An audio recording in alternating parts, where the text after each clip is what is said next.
I think about discipling adolescents.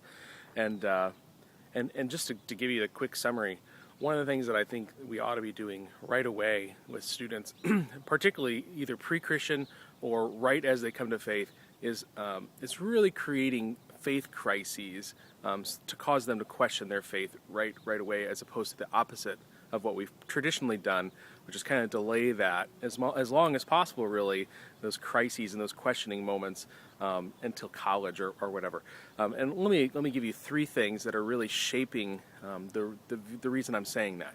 The first one is a book I want to encourage you to read. It's called Dedication and Leadership. It's right here. You can find it on Amazon. I'll link to it on this post. And basically what Dedication and Leadership is saying is the author, Douglas Hyde, is a former communist, and he's comparing, for lack of a better term, discipleship in communism to discipleship in Christianity. And one of the things that he says is helpful to communism is when someone converts to become a communist, the very, very first thing that they do is put that person on the street to tell other people about communism. And it seems kind of weird because they probably don't know a whole lot about communism, but then they get kind of argued, kind of beat up in a way, in a philosophical way.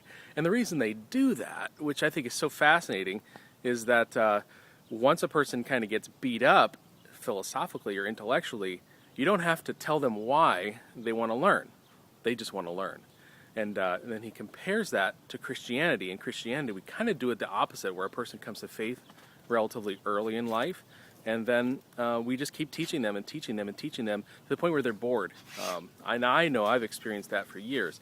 Kids that are bored in Sunday school, or you just have a hard time teaching them because they don't really have a reason why they need to learn all that stuff. Okay, so that's Dedication and Leadership. Second book is called Teens 2.0, and I've blogged about it a little bit. I know Marco's blogged about it, and Joel Mayward has been blogging about it. I really want to encourage you to check it out. I don't have a copy to show you because I've actually let my copy out. I'm not sure where it is. So that'll also be linked here on this post. And basically what that book is all about, that's Dr. Epstein.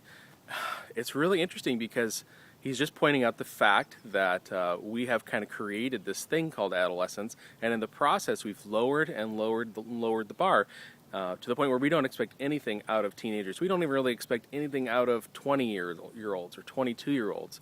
And he compares through our history, the last 100 years or so of adolescence, and says, look, we are expecting a decreasingly little amount out of teenagers. If we want to reverse this, really what we need to do is raise the bar and expect more out of them. And so you can see how those two things, Hyde and Epstein, start to mess with your view of discipleship a little bit. And the third thing really just comes right out of our lives. Here in San Diego, we do this thing, we hire summer interns as part of our youth ministry. And so we literally go out to the high school and we hire kids that we've met through coaching or different things, and also from the youth group. And we hire them to run our VBS program for the summer. And so we hire them for the whole month of July. Their internship just finished yesterday. And what's interesting about that is we typically hire a mixture of kids who have already given their lives to Christ and those who have not. And what's really interesting, so think about this. We have kids that we've hired, or not kids, teenagers that we've hired to do a job. So they're there all day, every day for a whole month doing Bible studies and so on and so forth. And they're actually, even pre-Christian kids, are actually learning how to lead other kids to Christ. Think about that and what that might do to someone's thought patterns as they themselves wrestle with the person of Christ and if they want to give their lives to Jesus. And interestingly, and not surprisingly, I suppose, most of those pre-Christian students that are interns eventually give their lives to Christ. And yesterday we experienced the joy of that with 2 kids getting baptized. And so those 3 factors are really challenging my traditional view of discipling students. And I just want to throw it out there for discussion. I want to see what you think. How do you think we should be discipling students? One thing I've learned in basically well over 10 years and in doing youth ministry is the way I was doing it for the last 8 or 10 years didn't work. I was really good at keeping kids interested during high school and really poor about their faith sticking.